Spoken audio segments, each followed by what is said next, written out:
pride ourselves in talking about the things that interpreters tend not to talk about.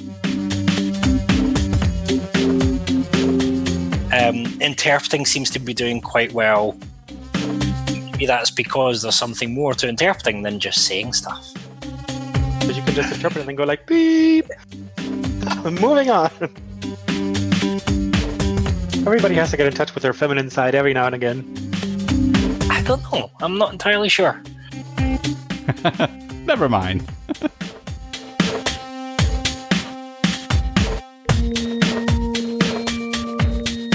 I feel like we're really changing the interpreting space out there. Everybody's kind of thinking about it and talking about it, and I don't think that was the case necessarily a year ago when we did the first episode. Haha. What happens in the booth stays in the booth. Sort of. Unless you turn your mic on.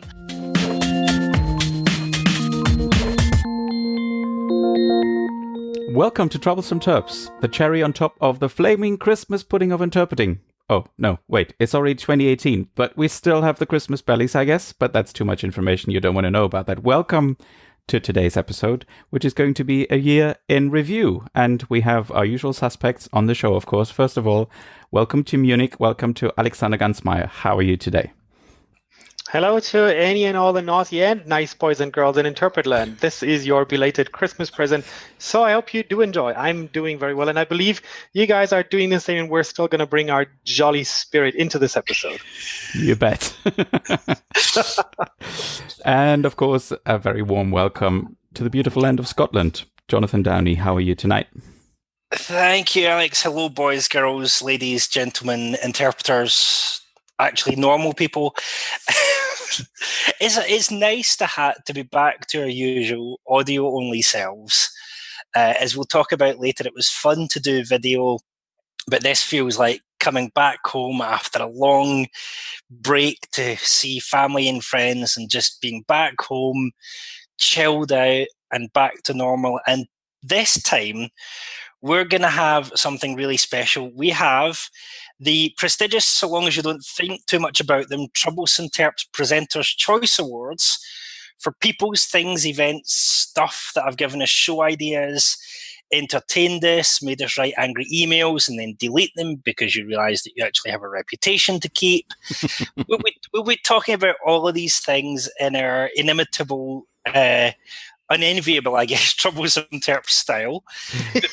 Before we get to those awards, I think we should probably have a look back at the episodes that we've done. We've actually had a very productive year this year. That's right. And I think this is the first year where I've missed an episode, which is not very good.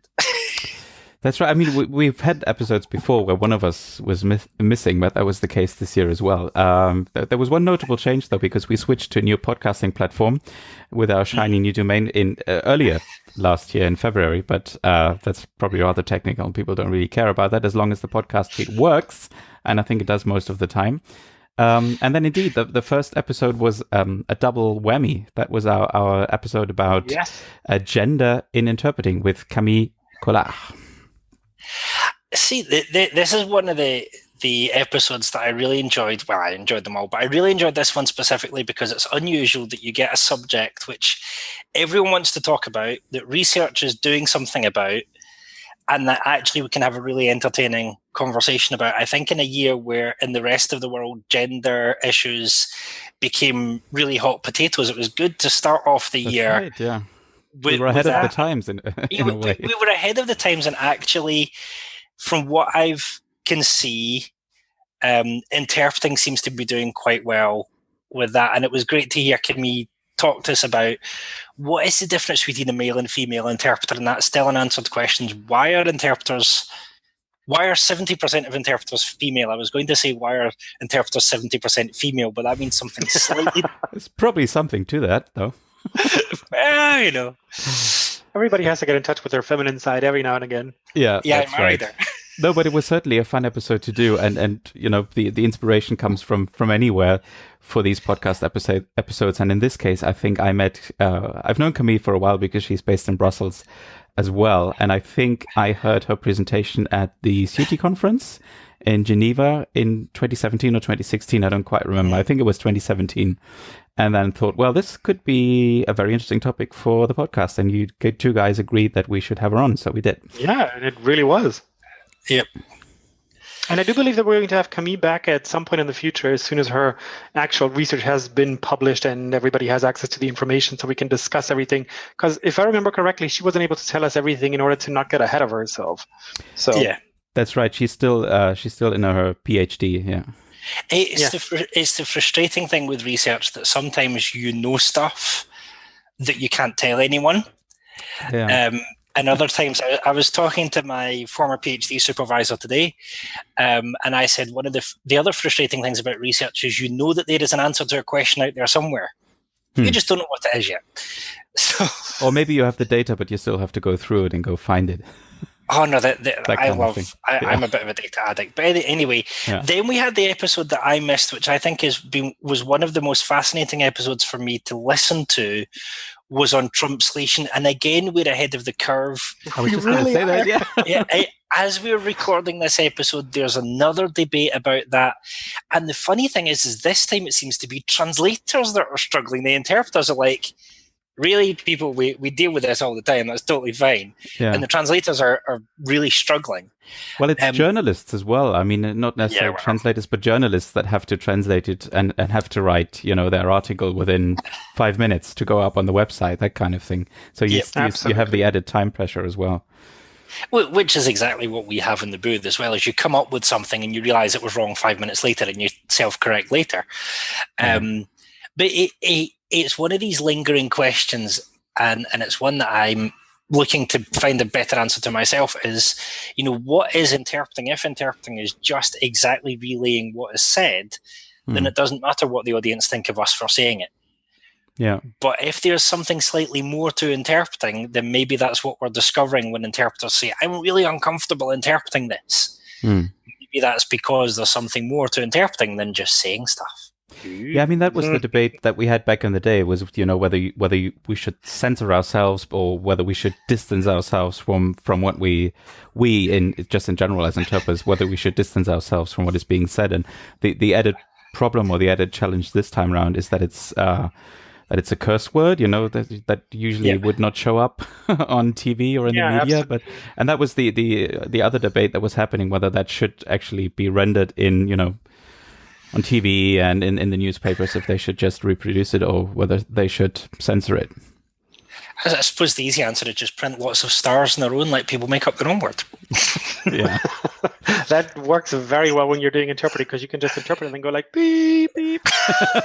Filling your own blank. That's an interesting strategy, Alex. We're ahead of the curve, and I think this yet again triggered a really interesting discussion. And Alex, I think it was your post that I saw on Twitter the other day, because I think you said something to the effect of, if Trump doesn't or isn't mindful enough of his own words, then should we as interpreters and translators even be mindful enough to really put so much thought into it? Like, how do I bring this across? How do I translate it? And I think those are really interesting discussions that we haven't had before on such a wide scale. So I think that's something at least interesting that's come out of that discussion. Yeah. And then we went from a challenging speaker to booth mates. Yes. with Roberta. And the funny thing is that, again, we pride ourselves in talking about the things that interpreters tend not to talk about. And apart from the standard, don't let your booth mate near garlic or beans when they're working with you. Yeah. It's not something that we massively get into, because there's something about the secrecy. What happens in the booth stays in the booth. Sort of. Unless you turn your mic on. And that's the thing of, there's actually another episode to be had there about how much of, if, for example, you had a nightmare booth mate that you think is a danger to the profession, is there a point at which you say to other interpreters, I feel this person shouldn't be in the booth, or is that not your place? Yeah. That's a whole other episode that we should have, especially in the... Is that really a question, Jonathan? Well... A theoretical one? It's thankfully it's one I've never had to deal with, because I have always had lovely booth mates. Fair enough. Good for you. But yeah, But I mean that this was a double episode as well because we were running quite long, but there was just so much interesting stuff to go through with Roberta because we covered several of her articles. And we also talked a little bit about marketing, and this is where the title came from, I think, delivering the golden package to the client. And marketing is not usually a topic that we cover, but I think it was an interesting angle in this regard. So that's one thing I was taking away from that. I'm sure we'll get back to marketing. We'll get an episode on marketing at some point. Yeah. Maybe we should do a crossover episode with Corinne McKay or, something like that. Well, okay. Yeah. Right. Then after Roberta's episode, we moved on to one of our all-time favorite topics, which is remote interpreting with a cat on your lap. And to all of those who've joined us previously, you guys know that we did one of those episodes. I think it was one of our very first episodes that actually dealt with this topic of remote interpreting as well. So this was kind of like a take two a year later. So an update, yep. Yeah, exactly. Here we discussed the updated environment. And to be honest, I know certain of our colleagues will aim sharpened darts at me for this. I'm not seeing any massive changes in the past year. It's simply that the marketing has gotten shinier. A studio has opened, and I've not seen anything that's made me go, "Oh, remote interpreting now has completely changed from a year ago." It's there. It's bigger. It's bolder. It's brighter. Has it remarkably changed? Has its market share jumped? I don't know. I'm not entirely sure. Well, I think there may have been more uptake with it, but I'm probably not the right person to judge that. But I think the bigger changes happen sort of be below the surface in I don't know, medical interpreting in the US or court interpreting in wherever. I think that's where you see the changes, not necessarily with the platforms that have the big marketing budgets, but sometimes also with customized platforms or custom installations. So we may not necessarily be aware of that, but I do believe it's happening.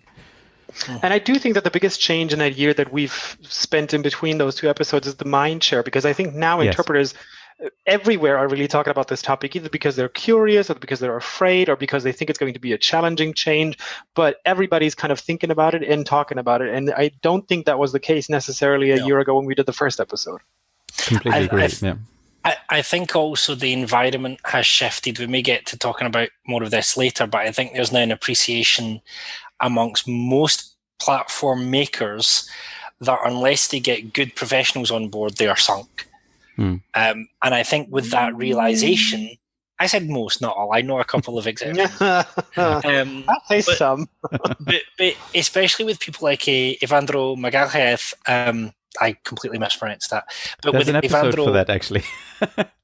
How to properly pronounce the name. with our lovely Brazilian friend working with Kudo, I think there's something to... There are steps that are going to be made. I still remain skeptical about whether it will take significant market share from traditional simultaneous interpreting. Certainly from what I've seen as a consultant, I've not yet had a client that I would expect to take.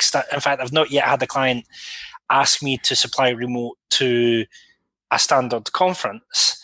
So, it's going to be interesting to see how things go. Yeah.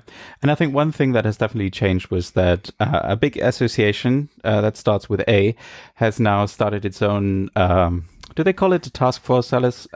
Or do they, at least they have a group, a body in place now that is looking closer. That deals officially with it. There was just a big survey that I took. And funnily enough, I actually thought I was relatively, well, I don't know, experienced, quote unquote. I have no idea how to say it, but I have some experience in this domain, and funnily enough, I still jumped 50% of the survey because it simply didn't apply to any situation I've experienced. So that was quite surprising when I took the survey. Yeah.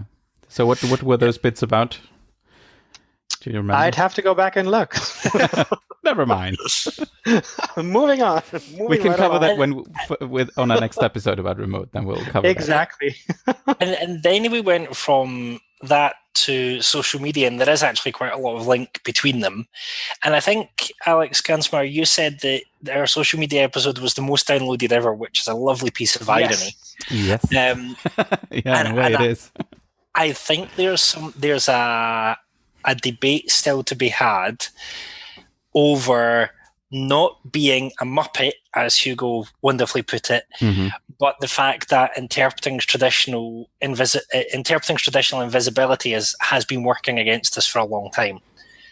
And it's this balance between we need to make interpreting more visible and show clients that it makes a difference versus we really don't want to be taking a picture of the chairman's financial report that, I'm wondering if instead of it being a fine line, it's actually more about the thought processes behind it. And I have seen colleagues who've been told by clients, let's have a selfie together and put it on Facebook. You've been such a good interpreter. So, it's like, the landscape is changing away from the days of blanket, this is what you have to do, this is what you can't do. Well, and we certainly didn't agree on everything as far as I remember in this episode, because as you just said, there is this balance, between having more visibility for the profession and, telling people about how you could make a difference. And then on the other side, respecting confidentiality and privacy. But I think, that's where the title comes from as well. Social media Muppet. That's what we want to avoid being, but we rather want to be smart about what we post. And be smart about posting the hashtag booth with a view. That was my shock moment. Right. Yeah, for me too. Yeah, completely agree. Yeah. And it seems to me that has gone back a little bit. Maybe there are other reasons for that. I feel like we're changing. I feel like we're really changing the interpreting space industry out there. Yeah. Thanks for that. The interpreting space. Please. Yeah, but it was certainly. Yeah, Jonathan. The only interpreting space that I really care about is the one that's demarcated by the booth. Yeah, right. exactly. But then from our most downloaded episode, we moved straight into our second most downloaded episode, which is the mental health one with Justine Mason. And I think both of those episodes strike a chord with so many people because they're very general. Everybody can relate to struggles with social media, but then also everybody can relate to kind of the not necessarily the mental health struggle, but struggling in stressful situations, how to cope with certain factors in your job, or maybe, if you've experienced a traumatic situation yourself, how to deal with that. So I think those truly struck a chord with many people. Absolutely. Yeah, absolutely correct. I also saw a big feedback on our Twitter channel, I think, on our Twitter account, because we had a lot of followers sort of around the publication or announcement of that episode, and particularly lots of interpreters from the PSI and also from the sign language sector. So we should probably follow that up at some point or make something that is sort of related to that. And maybe just a general remark: if people have questions, comments, and just in general also episode ideas, we're also always very glad to take them. And you can just you can leave a post on Twitter and you can tag us, or you can just leave a comment on our website or send us an email. We're always open to topic ideas and episode ideas. And also if you know someone who is troublesome and who should be on our podcast, we're also happy to receive suggestions at any point in time. And I do not tire of the idea that at some point we're just going to do a full Q&A episode. So if you have any questions that aren't necessarily good for a full episode, please do send them anyway, and we'll collect them, and then eventually we'll get back to them. And if you organise a conference, we're totally up for having a Troublesome Terps plenary talk. Just to put that there. But one of the things as well, off the back of the mental health episode, was it does now seem, and I wouldn't say that we should take credit for it, but it does now seem that some of the traditionally taboo topics in interpreting, people are beginning to say it's okay to talk about these things. And so this is why, even if you want to send us an anonymous message, because I understand there are some topics that you think, I don't want anyone to know I suggested that. If you want to send us an anonymous message, you know where to find this. And we'll keep it confidential. We'll keep it confidential, and we'll take on the tough topics, because I'm sure there are topics that we haven't even thought about that are actually keeping interpreters up at night. Yeah. And the more I get to know interpreters, the more I realise that we need to put the person back in interpreter. Person, I don't know how you say it. It's all right, we get it. Interperson. Interpreting is an interpersonal skill. Yes. My motto, which I'm very close to putting on a t-shirt, is I used to think interpreting was a language skill with people attached. Now I realise it's people skills with language attached. Yeah, I was thinking about that just this very moment. We definitely need to turn this into a bumper sticker or a T-shirt or a red hat. You know, who knows? Make it something personal again. There's one more episode that we should talk about, and this was, for me, the scariest episode that we've ever done, and that was our UTIC special live video jamboree. Jamboree. Which, from what I could tell, actually worked. No one's internet connection failed, which was amazing. No, it was fantastic to do that, and it was great to see the questions and answers. I don't know about you guys, but I got quite awed by the caliber of people who were asking questions. Oh, yeah. Absolutely. In some cases, people who I would be asking questions to. Yeah. And suddenly, and I think that's a testimony to we're becoming, I don't think we really have many gurus in interpreting. We're becoming quite a flat field. And it's really good. It's really, really encouraging to see people listening to the podcast and interacting. I was just going to say something about that. What you called, what did you say? A flat profession or a flat? Yeah. Because we had this thing at work today where we had an old staff day, and we got to think about our work for a day and discuss with each other, which was really nice. And one thing we really took away from that was that interpreting is such a flat profession in terms of hierarchy, and even if you've done it for 30 years, it's still interpreting. And if you do it on day one, it's also interpreting. And though it feels differently, it's basically the same work. And that's, I think, one thing I really like about the whole thing. I mean, that you really are sort of on an equal level, because even if you've done interpreting for 30 years, you can still learn something from someone who does it for the first time, and vice versa, obviously. And that also happens, and I really like that. Yeah, I did a job towards the end of 2017. I can't believe we're in 2018, but towards the end of 2017, I did a job, and for probably, it was either the first or second time that I shared the booth with a native speaker of my B language.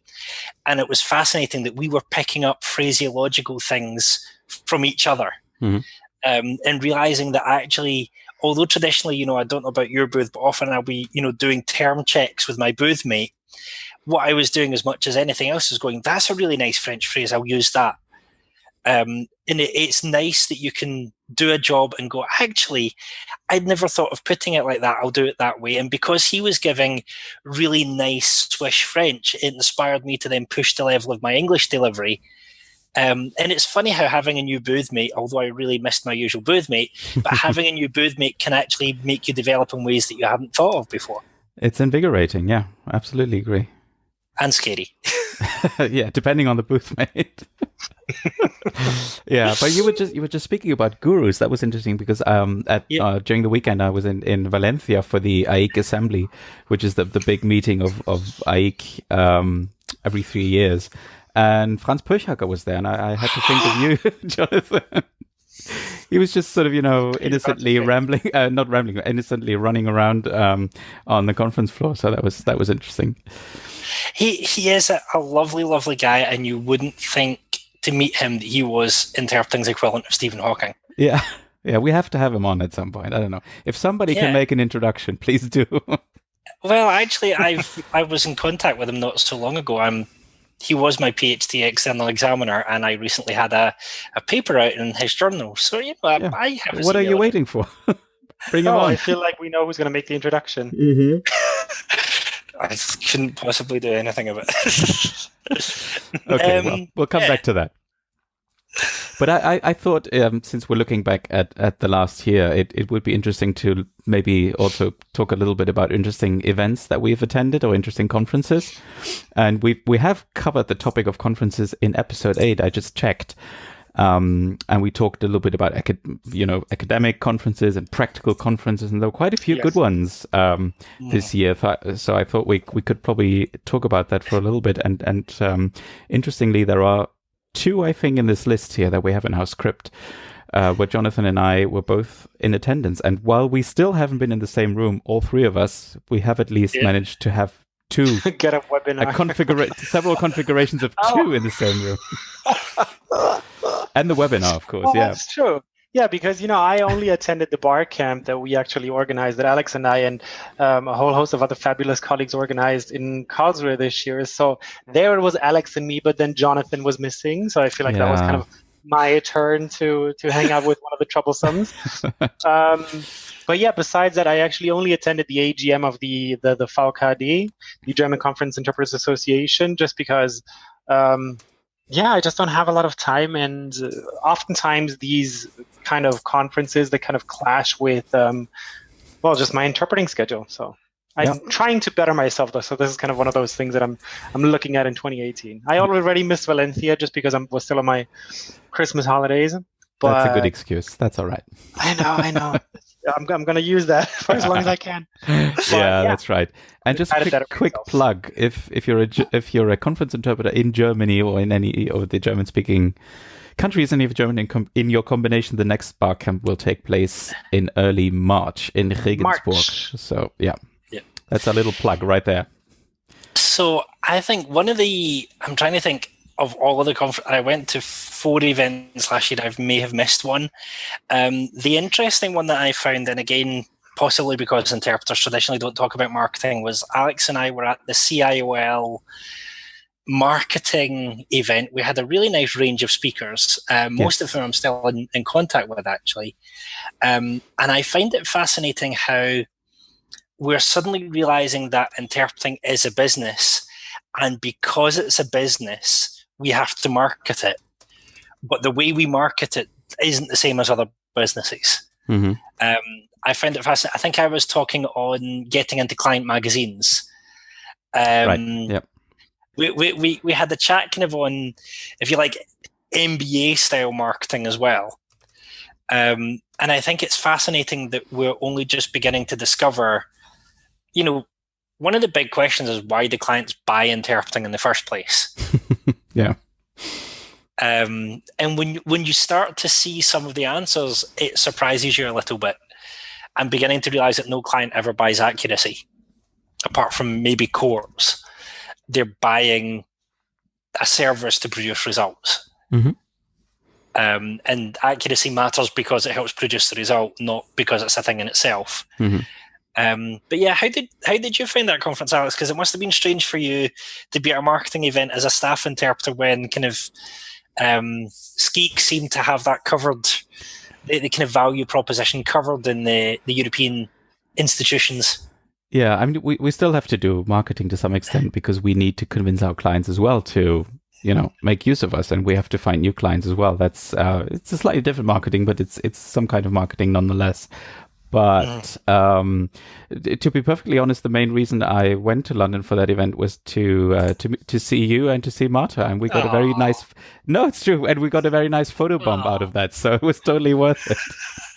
Oh, and we met Hugo and others. So Hugo was at that event as well, which I think quite nice. Was one of the steps that led to the social media episode. So there you go. Yep. And then we had ITI conference where Alex was really taking center stage, blowing me away with the fact that you can do so much with a tablet. By the time this episode goes on air, I should be fully healed. At the moment, the only thing I'm doing with tablets is not feeling so sore. Oh, yeah. I'm not going to go into it, but I got an injury over Christmas and New Year. And yeah, so, when Alex talks about putting apps on your tablets, I'm thinking, but they're so small and they basically dissolve in water. How do I do that? That's a good one. No, but the one thing that I took away a lot of things from the ITI conference, but there were lots of great speakers, obviously.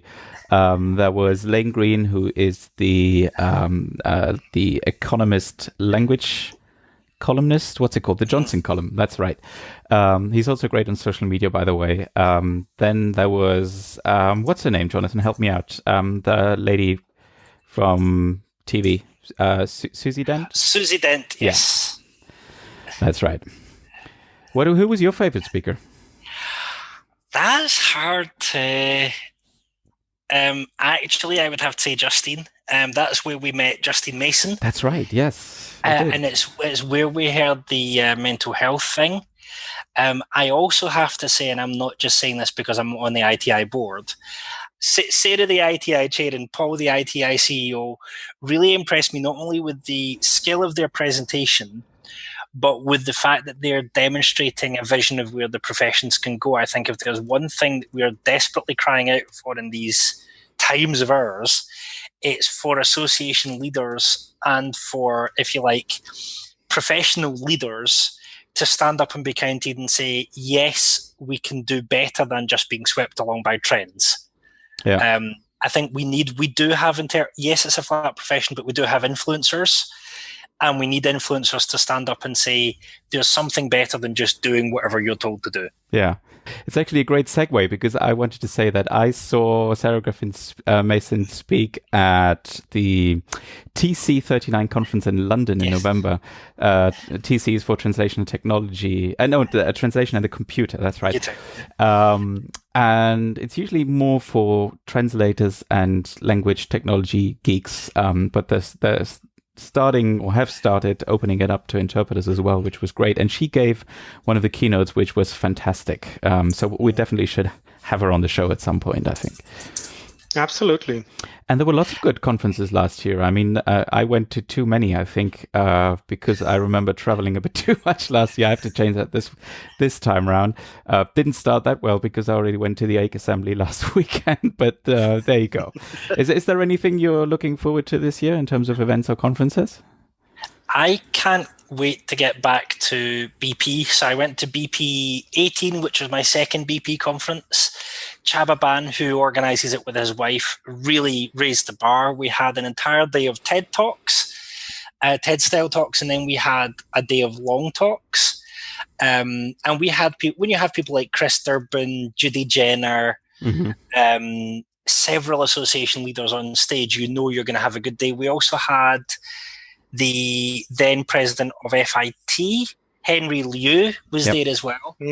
And to have that level of speaker at a conference, I had never met Judy and Dagmar Jenner in person. They're lovely. They are every bit as amazing in person as they are in writing. Yeah. And it was incredible because you're hearing person after person essentially giving the same message, but in such a different way. You're hearing about people's journeys, and then when you did the longer sessions, you were hearing more detailed talks. And I think it's amazing how inspiring you can be in 20 minutes. By the way, the talks are all available. The first day talks are all available to buy. I highly recommend them. Oh, I didn't know that. That's good. Not just because I did one where I got 4 industry leaders to play with bars of hotel soap on stage. That's right. Yeah, I remember that. So I'm really looking forward to BP19, especially since I got to use the word "but" as in B-U-T-T in my presentation title. That's unexpected from you. Yeah, so I've got a talk called "Get Off Your Butt and Get Clients," which is on my ongoing journey. Last year as well, I went to TLC in Warsaw. I find it fascinating because it's a very tech-driven conference, but it's a conference where you will hear a lot of people with good, solid critical opinions as well.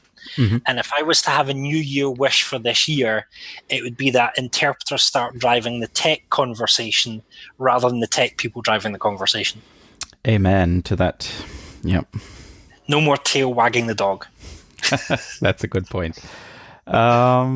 Great. So I think we've talked plenty of conferences, and we looked into the future a little bit, but let's maybe stick with the year in review for a moment there. And we have a list here of a few interesting stories that came out in the language field in general, I guess, in 2017.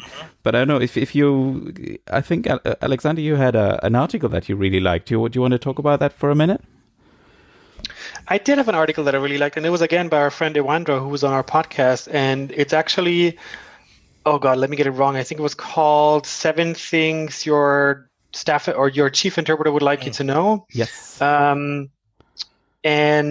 yeah, it really spoke to me on a very personal level, just because I organize a lot of different interpreting teams, and those are kinds of things that he mentions in the article.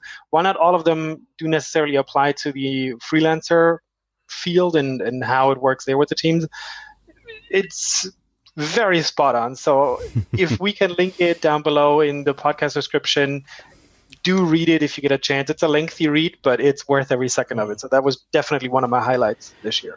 But I'm not even sure if it came out this year, but I think he re-released it on his blog. Yeah. That's something that I wanted to talk about, actually. Can you guys recommend a good source, where you can find, I guess just articles about language and or interpreting specifically? Because not everybody, I think, wants to spend as much time on Twitter and social media as we do. You think? I don't know. Maybe let's get back to that episode about social media. It's a difficult one because actually the articles that have inspired me most this year, and I hate to say it, have been ones from outside of our industry. That's fine. Yeah, I've been really inspired this year by articles from people in other businesses. And actually, I'm realizing now that no article is any better than the use that you make of it. It's been fascinating to. There was a guy who just recently released, a guy called June Mingus, who released just a quick, brief LinkedIn article on, did you use anything on your 30-page business plan that you probably prepared when you started? And I thought, he's got a point. Now, there's two kinds of interpreter. There's a kind of interpreter who starts with exhaustive market research and then realizes that the market they studied is not at all the one that they've come to. Or there's a kind of interpreter that goes, nah, wing it when I get there. I was a bit of the, I think I know what I'm doing here, but what I didn't realize, and what one day I want to write about, is I am 10 years, January 2018, I'll be 10 years as a professional interpreter. And congratulations on that. Thank you. It was 3 years until I got my first assignment, so but what really stumped me was how much the profession has changed in the past 2 or 3 years. I don't know if it's the same in the more established markets, but certainly in the UK, the profession has changed beyond recognition in the past 2 or 3 years. And now I feel like in order to keep up, I'm having to read articles from business people on things like marketing, sales funnels. Those kind of things are really now in my mind all the time, thinking about what does it look like to have a high value business? Should interpreters have a sales funnel? Well, that's a good question. The answer that I would have given you 6 months ago is not the one I would give you now.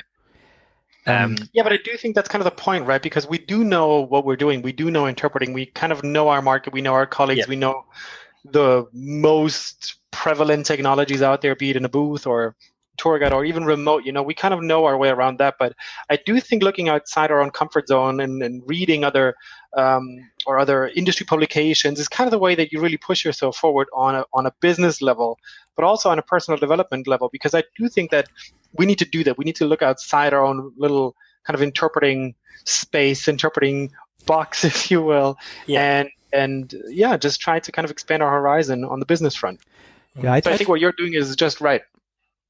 Jonathan, were you going to say something on marketing or the business? I was going to say a couple of things. One is I apologize to other colleagues in advance, but I've unfollowed over half of the interpreting and translation people that I'm connected to on LinkedIn. I've not disconnected at all.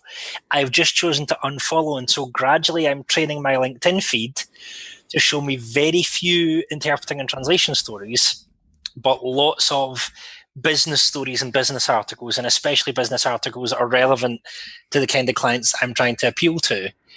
And it was a strange decision to make, but now I'm picking and choosing exactly what I read and what I pay attention to on social media. And I would advise, in the spirit of our social media episode, that if we want to do sales and marketing right, and if we want to speak clientese rather than interpretees, we probably need to wean ourselves off of the interpreter echo chamber.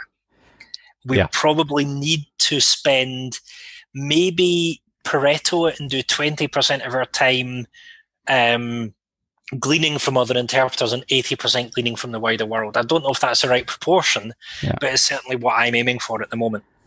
And we just keeping with this interpreting echo chamber, which is something that is spot on, I think. And I remember tweeting something a couple of days ago about how I become increasingly annoyed by interpreters complaining about badly spoken English or Globish or whatever you want to call it, or English as a second language or as a foreign language.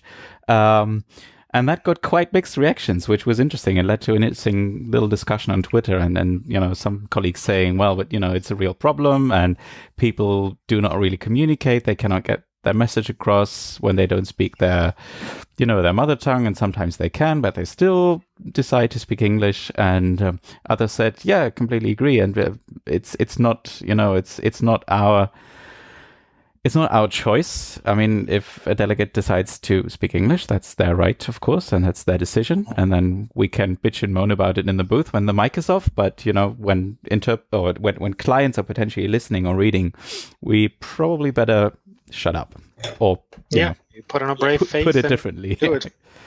I mean, there's nothing wrong with writing pieces. I remember I wrote a piece not so long ago about the benefits of doing public speaking in your native language. Mm-hmm. But we have to understand that language choice is both an identity choice and a political choice. Absolutely. For bilingual people.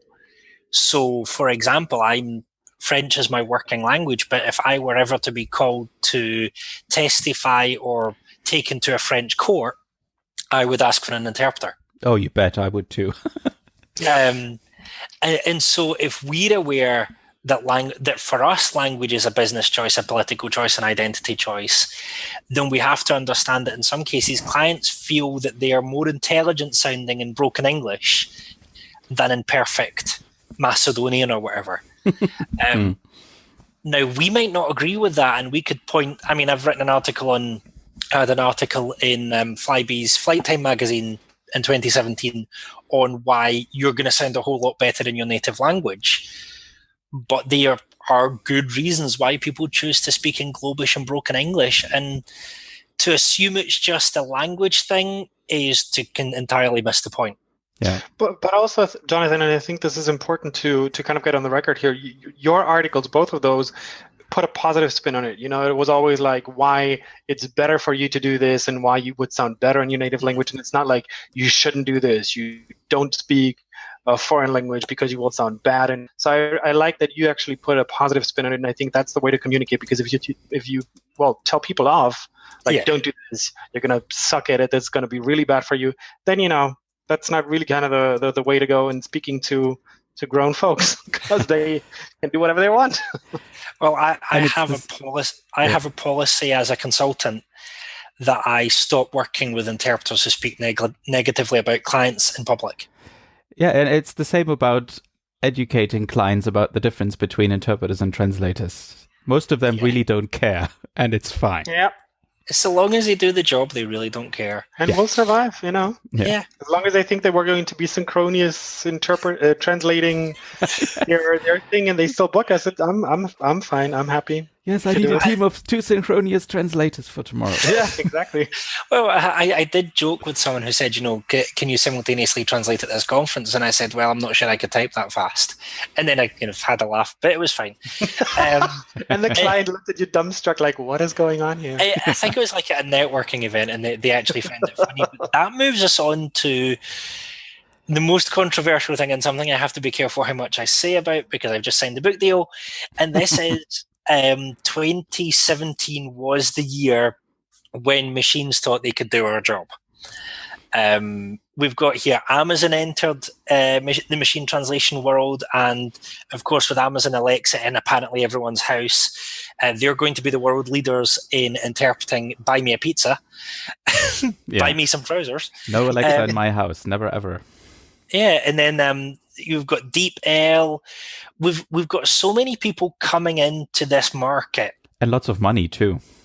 Yep. Lots of money. Now, may I say that my impression so far is that unlike remote interpreting, there have been no professional interpreters involved in any of these launches. None of these companies that I'm aware of have gone, okay, let's talk to the people who are currently doing it. Let's hire one. That's correct, and see if they'll help us make it work. Whereas with remote, you have people like Iwandro and Barry. And Barry, thank you. You can edit out the finger clicking. You've got Iwandro Magathiev and Barry Olsen. Edit out my foreign pronunciations. Magayash. Whatever. I was going for Spain and Portugal. They're, Spanish and Portuguese, they're basically related anyway. Yeah. I think the anglicized version is Magellan, if I remember correctly. Yeah. So you have Ewandro and Barry working on remote interpreting and helping the companies to be sane. When it comes to machine interpreting, you have, we don't need them. And then they go to shows like CES and the big tech shows, and they have so the BBC trialed Google's earbuds. And oh yeah, the earbuds. I think they gently said it was a mixed bag. What they really meant was, haha. But again, it's there. The likelihood is it's going to replace phrase books. Where is the nearest toilet? I'd quite happily use my phone for that. But if I was trying to sell £10 million worth of widgets, I wouldn't ask someone to share an earpiece. Just not going to work. That was one thing that surprised me a little bit, though. I don't know how you feel about that. Also, to Alex, that they have decided to use a dedicated gadget or a dedicated device instead of just putting software on the phone, because I mean that's what it boils down to, and you can just use the loudspeaker on the phone if you don't want to share headphones with someone. So I don't quite get, to be honest. That's kind of just going into Google's marketing strategy, just because everybody's doing Bluetooth speakers, so they basically. So they basically cut the regular plugs for earplugs on the new phone, so they had to sell their Bluetooth speakers, and they just wanted to give them a sort of a USP, and they said, "Oh, our Bluetooth headphones can actually do simultaneous translation." Yeah. So that's well, that I get. That was actually smart. But if you look at the what's it called, the Pilot and the Ely and Travis the Translator, they're all dedicated earpieces or dedicated gadgets, and that doesn't make sense to me. Yeah, that doesn't make sense. Yeah, I don't get that, because then you'd basically just be carrying around another gadget, and you have to charge it, and you have to have an internet connection. So it's not so sure about it. This is one of the things that I realized is that all these machine interpreting devices rely on reliable internet connections, and maybe it's just a British thing, but it seems like when I do interpreting, you have to make sure that you have extra mobile internet, because you're guaranteed that the conference hall Wi-Fi will fail at some point. Yeah, or it's bloody expensive. Yeah, and the amount of interpreting I've done in situations where, relying on Wi-Fi is not going to work. So I think it will be interesting to see how that develops. I expect the hype machine to go into overdrive, but my rule in life is at the moment, ignore marketing, trust the engineers. Yeah, and can I just go back to the question you asked earlier, Alex, about the favorite articles or any good sources for writing? I think oftentimes what I've found is that the people who write really good articles and kind of churn them out regularly is people who have something to market. So it's not necessarily always interpreters who work on a daily basis, who really know the ins and outs of the business. It's usually people who want to push a certain point or a certain marketing agenda, however you want to call it. And that doesn't necessarily take away from the fact that they might write amazing articles, but you always have to kind of look at the bigger picture of why they're writing and kind of what's going on around the articles. Yeah. But they can still write amazing articles, as many of them do. Which reminds me, actually, Interpret America is one of my favorite sources, and I think it was a piece from Common Sense Advisory on the rise of remote interpreting platforms. Which, can I just interject? That article was literally one of the biggest letdowns, if I'm going to be bluntly, I have seen in a while. I know we're going to come back to article. this. Yeah. I think we need to come back to that as in our awards ceremony. Yeah, we'll come to that in a second. Yeah. But yeah, I think we have to. There's got to be a point where we start holding organizations that should be neutral accountable for what is, at very least, a lack of neutrality. There are some things that were said in that I think are very interesting and very useful. As a researcher, or just go and read my reply. My reply was written very much with my researcher's hat on.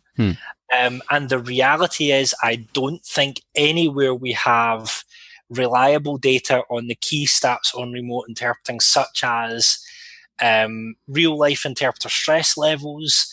We don't actually know whether it's cannibalizing any conference interpreting market share or whether it's likely to. Yeah. We don't know whether it's a replacement for conference interpreting or going to integrate into existing conferences. There's a whole lot of stuff we don't know, and a whole lot of stuff that the people marketing the service are saying is established, which isn't.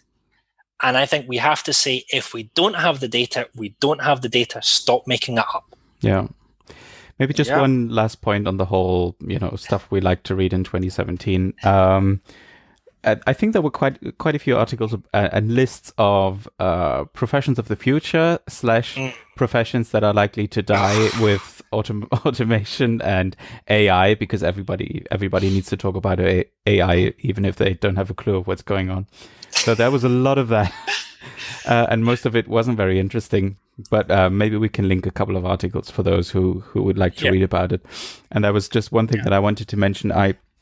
Because you talked about branching out into other fields, and I didn't go that far, but I read quite a bit about speechwriting and from speechwriters last year, and went to 2 speechwriting conferences, and that was extremely, extremely fascinating, because they are also, of course, in the business of communication.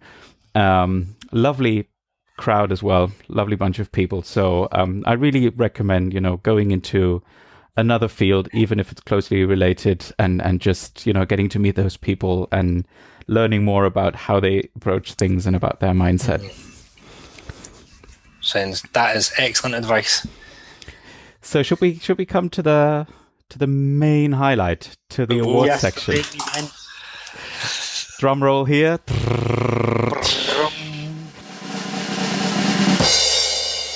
Yeah, because we figured we should probably, if we do a year in review, then we have to do like a top of the year and a flop of the year. We'll come up with a better title for that for next year's show, but for now it'll do, I think. What did you call it? The Troublesome Terps Host Choice Award? Choice Awards, yes. That doesn't fit on a plaque or on a trophy, but I like it. Well, I think the thing is as well is that this 2017 was a year where I just think it was a fascinating year to watch. I think interpreting we're seeing a new era in interpreting in several ways. None of us have any clue where it's going, but I think it's worth celebrating the people who've really made a difference this year. Okay, so should we start with the top of the year then, or with the flop of the year? What do you think, guys?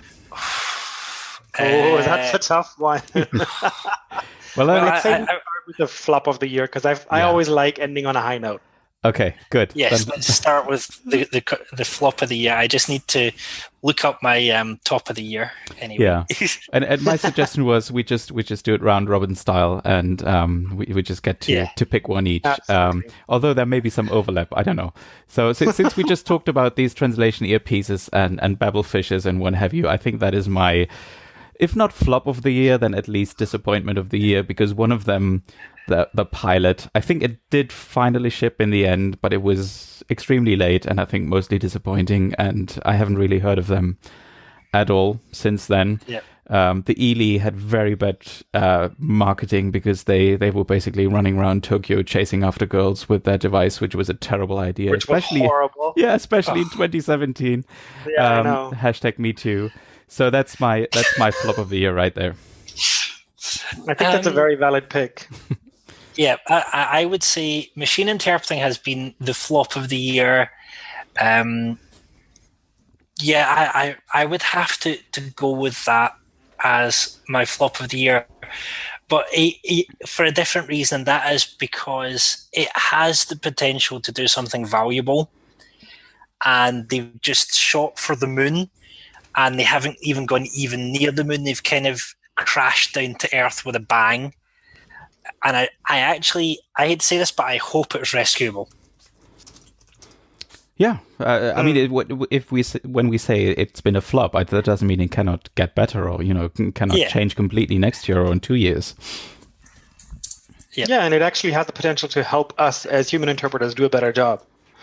I was reading something today about how regular translation memories will soon be outdated by AI-assisted translation memories, just because they will be able to predictively help the translators do a better job faster. And I think kind of the same approach can be taken in interpreting eventually. So that's kind of something where I can see AI or even machine interpreting kind of helping us do a better job at human interpreting. Yeah. So it could win-win. Yep. Agreed.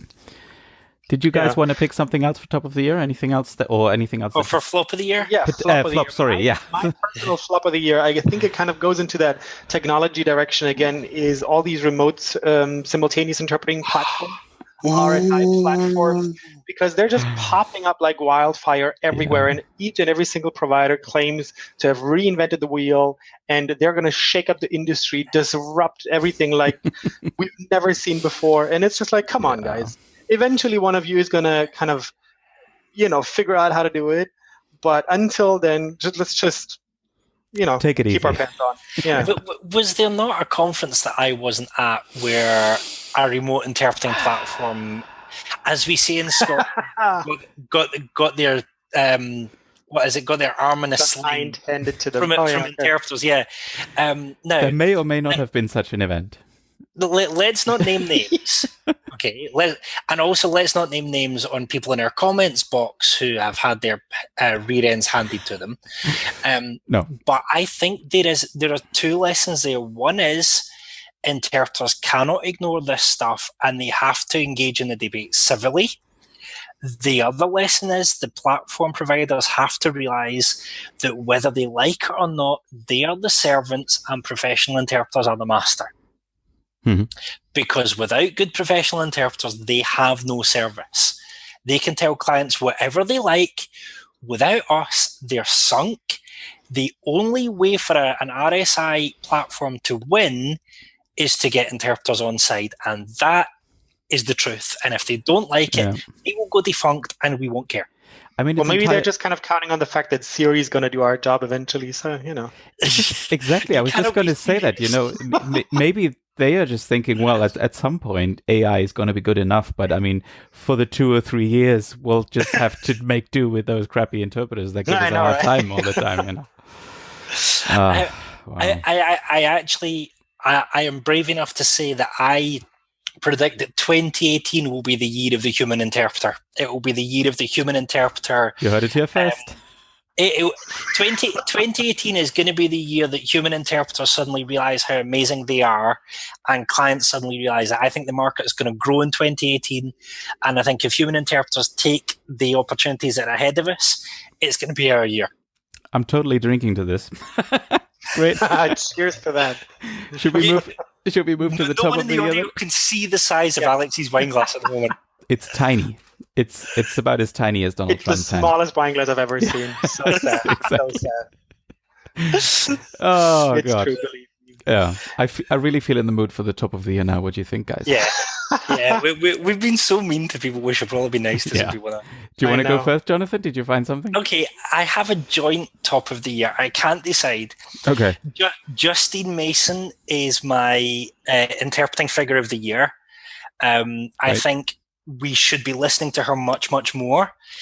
And I think we should be really, really doing stuff about mental health. I want to thank her for coming on Troublesome Terps and going to ITI conference and reminding me of how important mental health is. And it's going to be something I want to be pushing as much as I can now that I've seen that we can do stuff.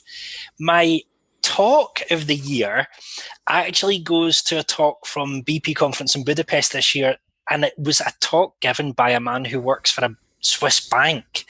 Now, that might be controversial, but David Jamility of the Banque Centrale de Vaud in Switzerland gave a fascinating 20-minute talk on the place of translators in the bank that he works for, and the fact that now the translators have got so much respect that the source language content creators come to the translators for advice. It's an amazing talk. It's on YouTube. Buy it. It's an incredible talk.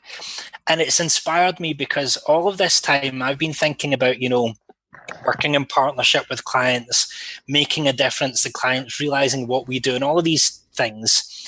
And the feedback from interpreters has basically been, that's nice, but I don't see how it will work. And then you get someone like David.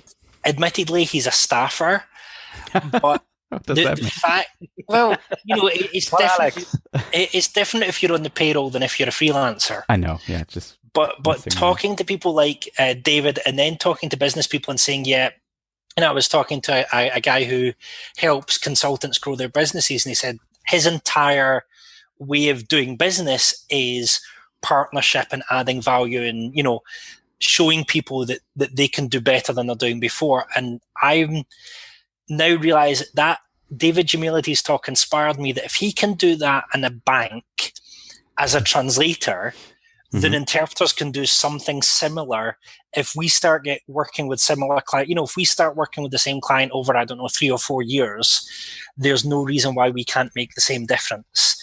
It really was at a high point for me to realize the crazy idea that I had about interpreting, about the fact that we can be partners and not just service providers. Someone's doing it for translation, so maybe it's possible for interpreting.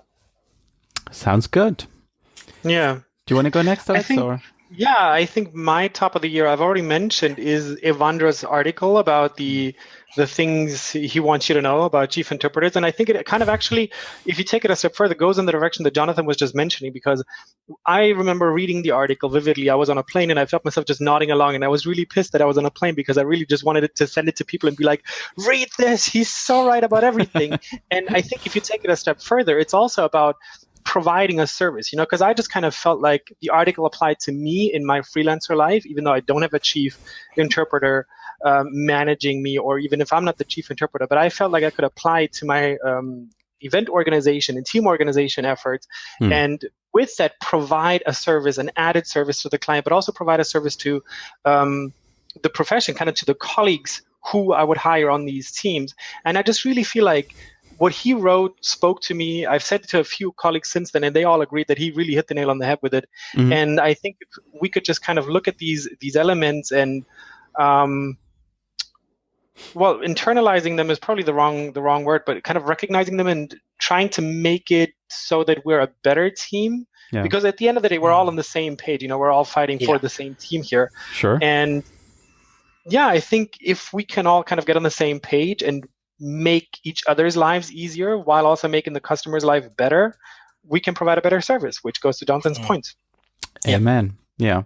And on the topic of providing a better service, I guess my sort of top of the year would be webinars for interpreter CPD. It's a bit tongue-in-cheek because I did a whole webinar series with Josh Goldsmith last year about tablet interpreting, but I also participated in quite a few very good webinars for CPD. So there was, for example, the one that Maha El-Medwali gave about SimConsec, which was very interesting. There were webinars about Translators Without Borders that I've watched. I've watched a webinar also about the platform that we're using to record this episode, Zoom, which is a video conferencing platform, a very good one. And there was also a webinar, just escapes me now, but they're right, about several software solutions that I watched for managing clients and just managing your interpreting or freelance business. So that was sort of my certainly CPD related top of the year. And of course, CPD, as we have probably mentioned in every other episode, if not in every episode, is very important. Can I just say I'm not an IEC member yet? I know. I thought that was kind of... I should be kicked out. But one of the things that really encouraged me, I was following the Twitter conversation on the IEC assembly, and to hear IEC talk about making CPD required, I think is the best move I've heard. One of the criticisms, and I say this with many hats on, is that I know people who've tried to organise CPD for interpreters and all the interpreters back out last minute because a job came in. Okay, now I know how important jobs are. I know how much our schedule can revolve around doing work. But the reality is there's two things. One, if we keep doing CPD and keep growing, we'll probably be able to charge more. So the cost of saying no to a job actually pays itself back because we can do better jobs or more jobs. And the second thing about CPD is that if we don't do it, we will fall behind. And so I don't think it's I can't go to this CPD thing in case I get booked. Well, if you should be going to that CPD thing so you get booked more, so you get paid more, so your rates go up. Fair point. And also, I'm sorry, but if I went to the doctor and they said, the last time I did any medical training was 3 years ago, I would go somewhere else. And our clients are entitled that, if they don't, but if a client was to turn around and say, when was the last time you worked on your interpreting skills or did CPD? And our answer was, I did a degree 20 years ago. Why do I need to keep working on it? They would look at us like we're even weirder than we actually are. So I think CPD should be one of the essentials of interpreting. And if you stop doing it, you stop being a professional. It's as simple as that. That's a very good point. Yeah. And while I still prefer in-person CPD, so actually going to events, meeting people, talking to people in real life, I've really become even more convinced of the value of webinars, because there you still have the recording available if you do miss it for some reason, and then you can go back to it. But of course, you miss out compared to the actual webinar because you don't get to ask questions. But still, I mean, it's better than nothing. Is probably what I'm trying to say. Can I also say some of the best CPD that I've done has been finding people who've written interesting things and sending them an email and asking them a follow-up question. Can I make a big advertisement for actually emailing people? It sounds like we shouldn't have to, but I remember when I was doing my PhD for a year, I decided that anyone who wrote an interesting article, I would send them a quick email and ask them a follow-up question. I learned more from doing that in that 1 year than I did going to any class. Yes, absolutely, we should be doing in-person CPD, but send people email questions. Most people take it as a delight that someone's actually read their stuff. Exactly. Maybe just send them a note and say, thank you, I really enjoyed reading the article. Yeah. That's enough. I mean, you don't even have to come up with a question, but people really like to hear that. And we probably don't do it often enough. And things like, thank you, I really enjoyed the podcast. I got someone recently who wrote to me telling me how much they enjoyed the Troublesome Terps podcast. And it is silly and it's geeky, but it's amazing. Yeah. It's nice to see. Yeah. And also, we're speaking to our screens at the moment. We don't know what's going to come of this. But, something nice will hopefully come of it, I hope. Of course. Okay, maybe to wrap things up, do you want to do a quick peek into the crystal ball or the Magic 8 Ball for next year? Or for this year, actually. It's 2018 already. For this year. Is there anything... Or let's put it like this. We do a round robin and we can all say something that we're really looking forward to or something that we expect to happen or to see this year. What do you think? Yeah. I'll let you two go first. Well, first of all, let me just get in another quick plug. I'm really looking forward to the next bar camp in Regensburg. Good one. Because that's going to be great. And that's definitely going to be my very first CPD event this year. It's going to be 40 days. So I'm going to try to get that going and keep the ball rolling in 2018. Okay, yeah, I'm going to build on that, and I'm also going to plug the bar camp, of course. But I'm going to say I'm looking forward to devirtualizing more. What do I mean by that? I went to this AIC assembly right now, this weekend, as I said earlier. And on Saturday night, we did a meetup. It was not really a tweeter because there were quite a few people there who are not on Twitter, but people that I just knew from the AIC directory or, from somewhere where I read the name or I heard the name. And I'm really looking forward to meeting more people in real life in 2018. Not just interpreters, but of course, lots of interpreters. That sounds great. Two things I'm looking forward to in 2018. One, I kind of need to finish the first draft of my book this year for various reasons. Yes. So I have just been, in January 2017, I received a book deal from Routledge again. I'm going to be writing a book on the future of interpreting given the rise of AI, MT, and lots of other abbreviations. We have settled on a title. I'm not going to say it publicly yet. So I'm going to finish that this year. But I really do think, to go back to what I said earlier, I think this year is going to be the year of the human interpreter. In fact, I would like the UN to declare it Year of the Human Interpreter. We can just declare it that, It's the Troublesome Terps Year of the Human Interpreter. There you go. There we go. There you go. We have declared it. And a couple of reasons. a couple of reasons why I'm saying that. Number one, the number of interpreters I've met who are taking the business side of interpreting seriously is growing day by day. And I think we now have this whole push to do CPD, do marketing, tell clients what it is we're about. I think that's going to grow in importance. I think we're now becoming cheekier with the way that we respond to things and being smarter at the same time. And I think also, given the political climate, I think a lot of interpreters are now discovering commercial, corporate interpreting a bit more. The old certainties are dying. The new realities are growing. And I think this is the year where if we grab the opportunities that we have, we can look back on this year as a year when human interpreters actually won for a change. But I mean, let's face it, 2017, our PR was basically non-existent compared to every single device that said it would replace us. I think 2018, we're now realizing that we can use social media to talk to clients. We've had Ewandro's TEDx video. We had someone interviewed by LinkedIn on interpreting. Yeah, I think this is going to be the year that human interpreters become cool, or rather that the world admits that we are as cool as we know we are. Yeah. And I think if everyone who listened to this, I don't know, wrote to their local paper about one job they've done, anonymously, of course, got one thing out somewhere about interpreting, I think it would make a huge, huge difference. Maybe that should be the Troublesome Interpreter Challenge. If every listener does one piece of PR, I think it'll be an amazing year. What can I say?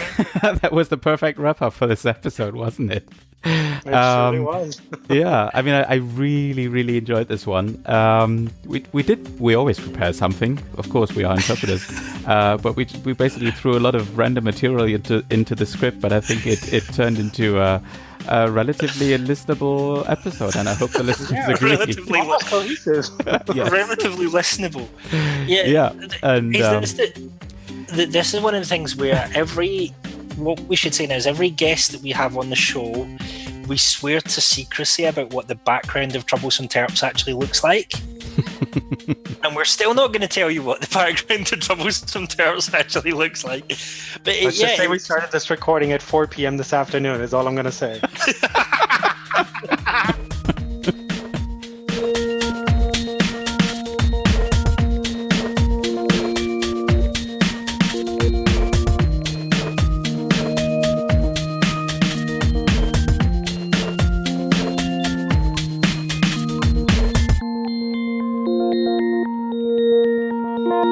Thank you.